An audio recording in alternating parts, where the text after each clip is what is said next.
Hello food lovers, welcome back to our channel. నేను మీ రాణి Erramsetti. Friends, ఈరోజు recipes వచ్చేసి sweet recipes అండి. 2 రకాల స్నాక్స్ రెసిపీస్ని చేసి చూపించబోతున్నాను. స్వీట్ రెసిపీ అనొచ్చు, స్నాక్స్ రెసిపీ అనొచ్చు. చిన్నపిల్లలకి చాలా చాలా నచ్చే రెసిపీస్ అండి. సింపుల్గా చేసుకోవచ్చు, టేస్టీగా చేసుకోవచ్చు. రెసిపీస్ని ఫస్ట్ నుంచి లాస్ట్ వరకు చూడండి. మధ్య మధ్యలో స్కిప్ చేయకుండా చూసినప్పుడే ప్రాసెస్ అనేది క్లియర్గా అర్థమవుతుందండి. ఒక 1/2 కప్పు బెల్లం తురుము తీసుకోండి, 1/2 కప్పు కొబ్బరి తురుము తీసుకోండి, కప్పు గోధుమ పిండి, 1/2 కప్పు బియ్యం పిండి తీసుకోండి, పొడి బియ్యం పిండి తీసుకోండి. ఇప్పుడు ఒక మిక్సింగ్ బౌల్ తీసుకుని కప్పు గోధుమ పిండి కూడా అలా వేసేసుకోండి. ఇప్పుడు 1/2 కప్పు పొడి బియ్యం పిండి కూడా వేసేసుకోండి. టేస్ట్కి సరిపడా సాల్ట్, ఒక 1/2 టీ స్పూన్ వంట సోడా కూడా వేసుకొని పిండిని బాగా కలుపుకోండి. సాల్ట్, వంట సోడా కూడా బాగా కలిసేంత వరకు కలుపుకొని 1/2 కప్పు కొబ్బరి తురుము కూడా వేసుకుని బాగా కలుపుకోండి. ఈ గిన్నెను పక్కన పెట్టుకోండి. ఇప్పుడు 1/2 కప్పు బెల్లం తురుము కూడా తీసుకుని ఒక గిన్నెలో వేసుకోండి. ఇప్పుడు ఒక 1/2 కప్పు వాటర్ తీసుకుని బెల్లంలో వేసుకుని కొంచెంగా యాలకుల పొడి కూడా వేసుకోండి. ఇవి బాగా వాటర్లో కలుపుకొని గిన్నెను స్టవ్ మీద పెట్టుకుని బెల్లాన్ని కరిగించండి. ఎలాంటి పాకము రావాల్సిన పని లేదండి. బెల్లం గడ్డలన్నీ కూడా కరిగితే సరిపోతుంది. ఇంతవరకు కూడా కాగించుకోండి.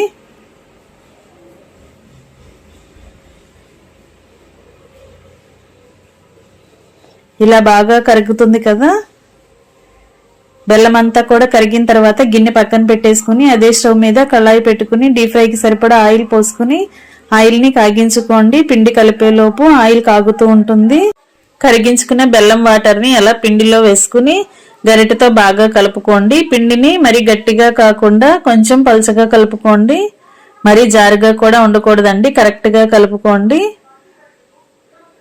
ఈ సిరప్ అంతా కూడా పిండిలో కలవాలి. ఫ్రెండ్స్, స్వీట్ ఎక్కువగా తినేవారు 1/2 కప్పు కన్నా కొంచెం ఎక్కువగా కూడా బెల్లం వేసుకోండి. మనం తీసుకున్న పిండి క్వాంటిటీకి 1/2 కప్పు బెల్లం కరెక్ట్గా సరిపోతుందండి. మీకు కావాలంటే కొంచెం ఎక్కువగా యాడ్ చేసుకోవచ్చు. ఇప్పుడు కొంచెంగా వాటర్ పోసుకుని పిండిని ఉండలు లేకుండా కలుపుకోండి.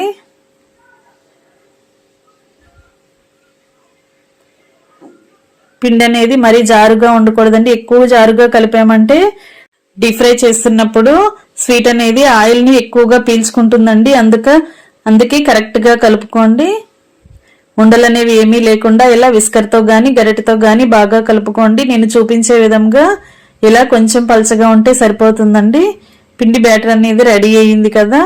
దీనిని ఒక 5 నిమిషాలు మూత పెట్టుకుని పక్కన పెట్టుకుంటే నానుతుందండి. గోధుమ పిండిని యూజ్ చేసాం కదా, పిండి అనేది కొంచెంగా నానాలి. నానిన తర్వాత డీప్ ఫ్రై స్టార్ట్ చేద్దాం. పిండి బాగా నానిందండి, అలాగే ఆయిల్ కూడా కాగింది. ఇప్పుడు ఒక్కొక్క గరిటె పిండిని అలా తీసుకుని కళాయి మధ్యలో ఒకే ప్లేస్లో పోసుకోండి. ఇలా వేసుకున్నామంటే స్వీట్ అనేది పొంగుతూ వస్తుంది. ఇలా మనం గరిటెతో ఆయిల్ లోపలికి స్వీట్ని ప్రెస్ చేస్తున్నట్లుగా చేసినట్లయితే పొంగుతూ కరెక్ట్గా డీప్ ఫ్రై అవుతుందండి. ఈ విధంగా చేసుకోండి. ఒకవైపున కరెక్ట్గా ఫ్రై అయిన తర్వాత వెనుక వైపు కూడా టర్న్ చేసుకుని 2 వైపులా కూడా కరెక్ట్గా ఫ్రై చేసుకోండి. ఇలా కరెక్ట్గా ఫ్రై అయిన తర్వాత ఆయిల్ నుండి తీసేసుకోండి. ఆయిల్ అంతా కూడా కిందకు వచ్చేంత వరకు పక్కన పెట్టుకుని ఉంచుకోండి. ఇదే విధంగా మిగిలిన పిండిని కూడా ఇదే విధంగా వేసుకుందాం. పిండిని ఒక్కొక్క గరిటె పిండి తీసుకుని అలా కళాయి మధ్యలో ఒకే ప్లేస్లో పోసుకున్నట్లయితే స్వీట్ అనేది చక్కగా పొంగుతూ వస్తుందండి. ఫ్రెండ్స్, ఈ స్వీట్ అనేది మనం గోధుమ పిండితో చేసాం, అలాగే బెల్లాన్ని యూజ్ చేసాం కదా. చాలా చాలా టేస్టీగా ఉంటుంది. అలాగే అందరూ కూడా తినొచ్చండి, ఎంజాయ్ చేస్తూ తినొచ్చు. ఇలా 2 వైపులా కూడా కరెక్ట్గా ఫ్రై అయిన తర్వాత ఆయిల్ నుండి తీసేసుకుని పక్కన పెట్టేసుకోండి. కంప్లీట్ అయిపోయిందండి స్వీట్ రెసిపీ. ఎంతో టేస్టీగా ఉండే గోధుమ పిండి బెల్లం అప్పాలు. చల్లారిన తర్వాత ఇలా మనం ఫ్యామిలీకి సర్వ్ చేసుకోవచ్చు. ఈ రెసిపీ మీకు నచ్చినట్లయితే లైక్ చేయటం మాత్రం మర్చిపోకండి. మీ ఫ్రెండ్స్ కి ఫ్యామిలీ మెంబర్స్ కి రెసిపీ షేర్ చేయండి. మీరు కూడా ఖచ్చితంగా ట్రై చేసి చూడండి.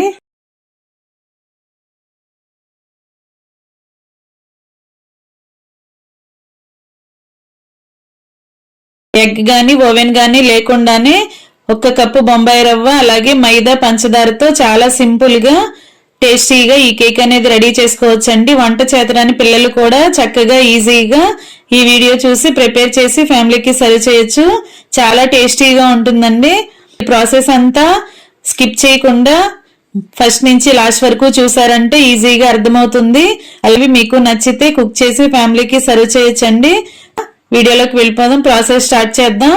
1 కప్పు పెరుగు తీసుకోండి, 1/2 కప్పు పంచదార తీసుకోండి, 1/2 కప్పు ఆయిల్ తీసుకోండి, 1 కప్పు మైదా తీసుకోండి, కాచి చల్లార్చిన పాలు 1 కప్పు తీసుకోండి, 1 కప్పు బొంబాయి రవ్వ తీసుకోండి, సూజీ రవ్వ ఉప్మా రవ్వ అంటాం కదా తీసుకోండి. ఇప్పుడు మిక్సీ జార్లోకి కప్పు బొంబాయి రవ్వ 1/2 కప్పు పంచదార కూడా అలా వేసేసుకోండి. దీనిని మెత్తని పౌడర్ లాగా గ్రైండ్ చేసుకోవాలండి. బొంబాయి రవ్వ అనేది కొంచెం పలుకులుగా ఉంటుంది కదా, అలాగే పంచదార అది కలిసిందంటే మెత్తని పౌడర్ లాగా అయిపోతుందండి. ఇప్పుడు అదంతా నలిగిన తర్వాత మిక్సింగ్ బౌల్లోకి తీసి పెట్టుకోండి.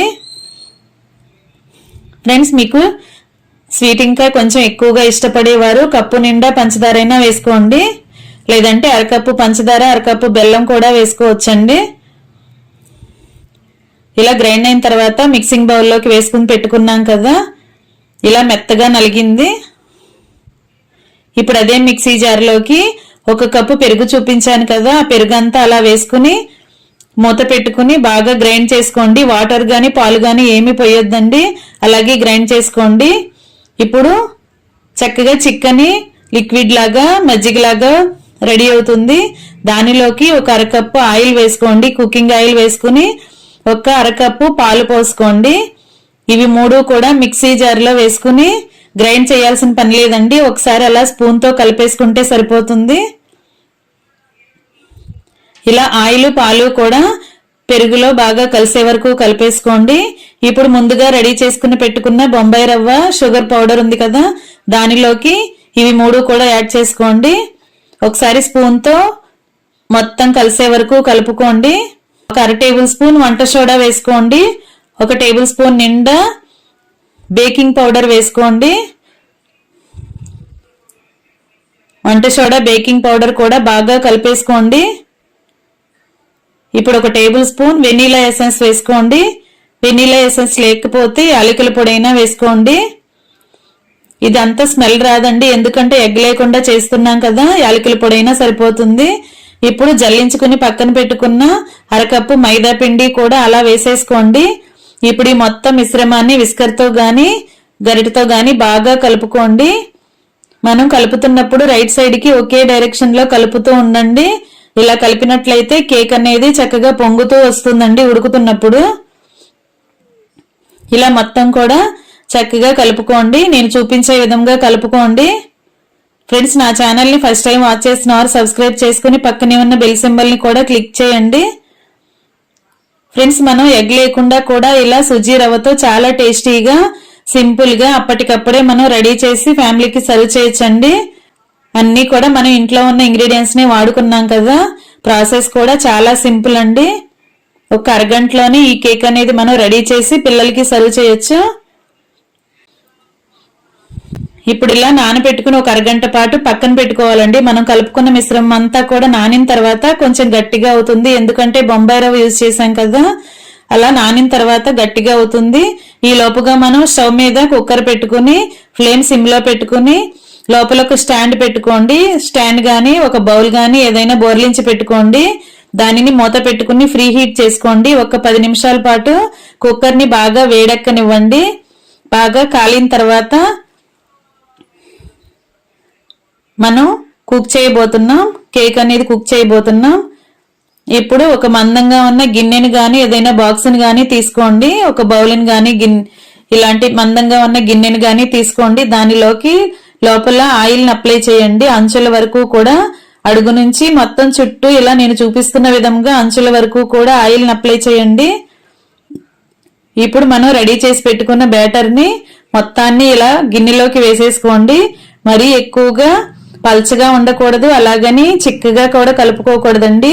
రవ్వ నానిన తర్వాత మీకు గట్టిగా ఉంది బేటర్ అని అనిపిస్తే కాచి చల్లార్చిన పాలు పెట్టుకున్నాం కదా, వాటిని కొంచెంగా యాడ్ చేసుకుంటూ కలుపుకోండి.